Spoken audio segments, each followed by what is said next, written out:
Building on a week of diplomatic turmoil that has fractured the Western alliance, Russian President Vladimir Putin today publicly proposed a dramatic change of venue for his upcoming summit with the United States President Donald Trump, suggesting the meeting be held in the United Arab Emirates. The proposal, made during a televised economic forum, represents a bold and calculated move by the Kremlin, which appears to believe it has seized the political and psychological advantage in the run-up to the high-stakes negotiations. By floating a new location far from the traditional diplomatic grounds of Europe, Putin is not only challenging the established logistical plans for a meeting in Geneva, but is also sending a powerful symbolic message. He is signaling that he is now in the driver's seat, setting the terms and conditions for the dialogue and pulling the center of geopolitical gravity away from the West and toward a new set of global power brokers. This unexpected suggestion has thrown the Trump administration into a fresh state of disarray, compounding the already severe diplomatic crisis sparked by the revelation of the American offer to Russia and further isolating an enraged and anxious Europe.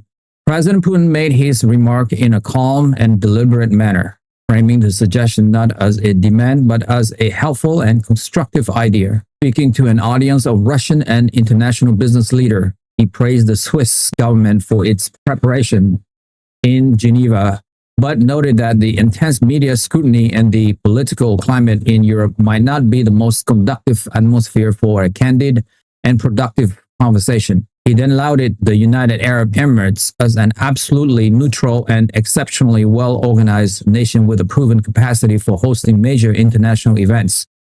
Putin remarked that the UAE maintains excellent working relationship with both the Russian Federation and the United States, and that its leadership has consistently played a constructive role in resolving complex international issues.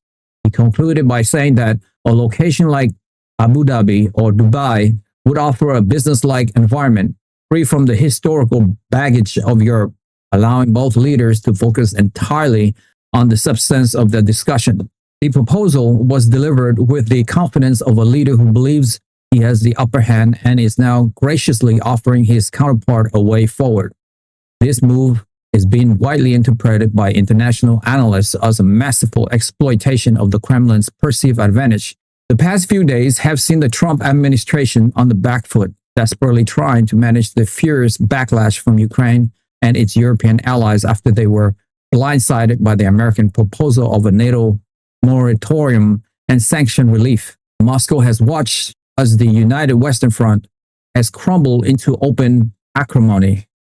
By publicly suggesting a venue change, Putin is pressing this advantage. He is testing the Trump administration's resolve and its eagerness to secure the summit at any cost. Agreeing to move the meeting would be a significant public concession by the United States, an implicit acknowledgement that Russia now has the initiative. It reinforced the narrative that Putin is dictating terms of engagement. It is a psychological power play designed to further unsettle American allies and showcase Russia's growing influence on the world stage. The Kremlin is betting that President Trump's desire for historic personal diplomatic achievement will outweigh the concerns of his own foreign policy establishment and the protests of his European partners. The choice of the United Arab Emirates is strategically brilliant. It is a nation that has deliberately cultivated an image of neutrality and has positioned itself as a key diplomatic and commercial hub connecting Europe, Asia, and Africa. Unlike Geneva, Vienna, or Helsinki, which are symbols of the Cold War and the post-Cold War European order, the UAE represents a new multipolar world where influence is no longer monopolized by the West. Holding a U.S.-Russia summit in the Gulf would be a powerful symbol of this shifting global landscape. It would also be a significant diplomatic victory for the UAE itself, cementing its status as a top-tier player in international affairs. Furthermore, the UAE has strong economic and security ties with the United States, hosting a significant American military presence, but it has also cultivated a deep and pragmatic relationship with Russia, particularly through its coordinations within the OPEC framework that manage global oil production. This unique positioning makes it a location that is difficult for the Trump administration to eject out of hand without appearing unreasonable. The proposal cleverly leveraged the UAE's ambition and its unique geopolitical posture to Russia's strategic benefit. For the Trump administration, Putin's suggestion creates an immediate and severe dilemma. The White House, the State Department, and the Pentagon have spent weeks engaged in meticulous planning for a summit in Geneva. Changing the venue now would mean scraping immense logistical, security, and communications arrangements and starting from scratch on a new continent with just over a week to go. Secretary of Homeland Security Kristi Noem and CIA Director John Ratcliffe would have to oversee a frantic top-to-bottom reassessment of all security protocols for the presidential delegation. The security challenges in the Gulf are vastly different from those in Switzerland, requiring new threat assessment and new partnerships with local security services. Secretary of Defense Peter Hegseth would face the monumental task of redirecting the vast military and logistical assets required to support a presidential overseas trip of this magnitude. To accept Putin's suggestion would be to invite a logistical nightmare and project an image of an administration in chaos, reacting to events rather than controlling them. However, to reject the offer would be equally perilous. Putin could easily spin a rejection as evidence that the United States is not truly serious about dialogue, allowing him to blame Washington for any potential collapse of the summit. It is a carefully laid trap, and President Trump is caught in the middle. The news of the proposed venue change has been received in Europe and Ukraine like a second earthquake following the initial shock of the American offer. In Kyiv, it is seen as yet another devastating blow, a clear sign that the diplomatic process is drifting further and further away from their concerns. A summit in the UAE would not only be geographically distant, but would also take place in a political environment where Ukraine's voice and its European partnerships carry far less weight. It reinforces the Ukrainian fear that their fate is being decided in rooms to which they have no access. In Brussels, Paris, and Berlin, the reaction is one of escalating anger and frustration. European leaders are now confronting the reality that the United States might be actively complicit in creating a new security dialogue that deliberately excludes them. The suggestions of a Gulf venue is interpreted as Putin successfully luring President Trump into his preferred geopolitical arena, one where traditional transatlantic alliances are less relevant. The pressure on Secretary of State Marco Rubio, who has been working to mend the fences with allies, has now become almost unbearable. European leaders are demanding to know if the United States is still a reliable partner and whether the foundational principles of the NATO alliance are still in effect. This latest development has also poured gasoline on the raging political fire in Washington. President Trump's critics in Congress have immediately seized upon Putin's proposal as definitive proof that the American president is being outmaneuvered and manipulated. Opposition leaders are framing it as a national humiliation, arguing that a U.S. president should not allow an adversary to dictate the terms of a meeting.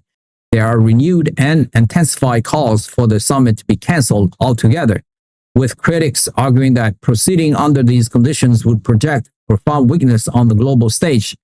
The administration's supporters are scrambling to formulate a response. Some are suggesting that the venue is irrelevant and that what truly matters is that the two leaders are talking. Others are attempting to portray the UAE as an excellent choice, highlighting its strong relationship with the United States. This public relation effort, however, is struggling to gain traction against the simple and powerful narrative that Putin is in control. The controversy has put every member of the Trump cabinet with a foreign policy nexus on the spot. Attorney General Pam Bondi's office is likely examining the legal implications of the existing agreement with Switzerland for hosting the summit and the potential contractual and diplomatic fallout of a last-minute cancellation. The economic underpinning of this move are also significant. The United Arab Emirates is a global financial powerhouse and a central player in the world's energy market. Holding the summit there would bring the unspoken issue of oil and gas politics directly to the forefront. Secretary of Commerce Howard Lutnick and United States Trade Representative Jamison Greer would need to brief President Trump on the complex economic dynamics at play. A deal struck in the Gulf in a context where Russia and the UAE are key partners in managing oil supply could have far-reaching implications for global energy price, which directly affect American consumers and businesses.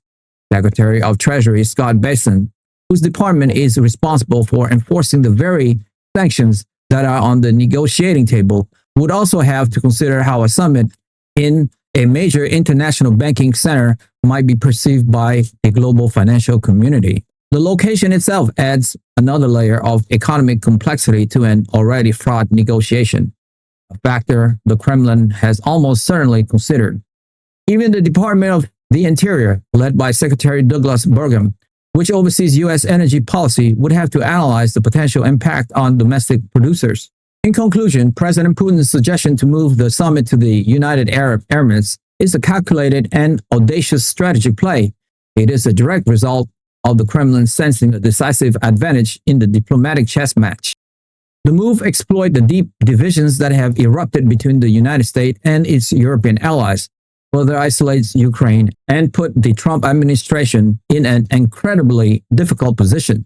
By proposing a venue outside the traditional Western sphere, Putin is attempting to physically and symbolically shift the global political landscape.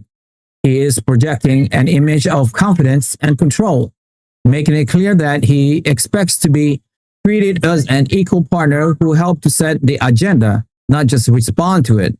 The Trump administration is now faced with a stark choice. It can either accept the logistical chaos and political humiliations of acquiescing to Putin's proposal, or it can refuse and risk being blamed for the collapse of a summit that President Trump has personally invested in heavily.